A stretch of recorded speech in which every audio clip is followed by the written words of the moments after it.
the Culture Secretary, Lucy Fraser, has said that a £15 rise in the BBC licence fee would be high. That's amid reports that Rishi Sunak could block a 9% hike in the annual bill. Yes, the rise would push the charge up to £173. It currently stands at £159. That's a big increase. And the government is expected to make the announcement very shortly. But let's get more on this with the Conservative MP, Sir Michael Fabricant.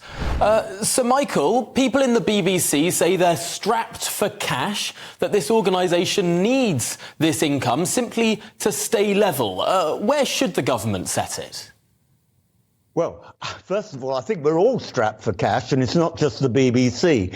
But the BBC has to live within its means. And, you know, last night I was watching BBC television on iPlayer, and I saw two dramas. One was made by an American company, which was Interview with the Vampires, and the other one was a great one, which I think you'd like, Tom, called The Newsreader, made by ABC Australia, about a newsreader back in the 1980s. Very, very good. But you know what? I was streaming it, and that's the thing, you know, nowadays. Most people are watching television streamed. Now, problem is, the BBC is up against Amazon Prime, it's against Netflix, Disney Plus, Paramount, and all the rest of it. And I just think, you know, the time for the licence fee is rapidly growing to an end. We have to think of a better way. Michael, am I right in thinking you've worked for the BBC in the past? Yes, a long time ago, Yes, you have.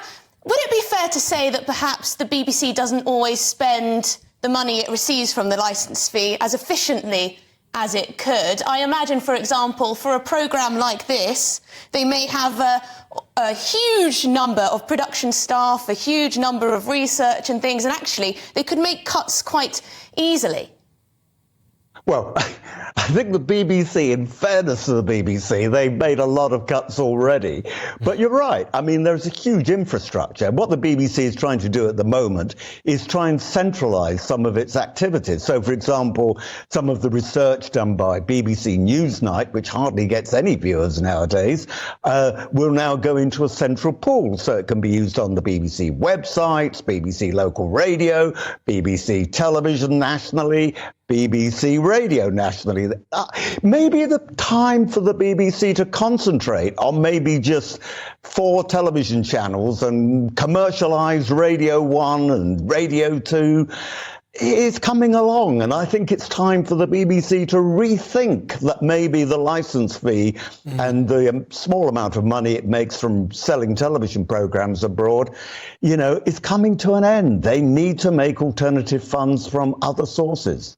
Michael, I think that's a really incisive point, because I find it very odd that the government is saying how much money the BBC could have in the first place. It seems like a pretty anti-growth mindset. Ultimately, if the BBC set their own income, they'd be competing probably more with the likes of Netflix and Disney Plus, which cost a lot less. They could sell that product internationally and maybe not be talking about cuts, but instead be talking about growth. Why do the BBC not want to contemplate a world where they're set free from the government and allowed to perhaps grow and expand overseas? Well, I know all the arguments, and I heard them, you know, years ago. We used to discuss this when I was a member of the Culture, Media and Sport Committee, and the BBC would say, well, we'd lose the character of the BBC if we were to be commercial.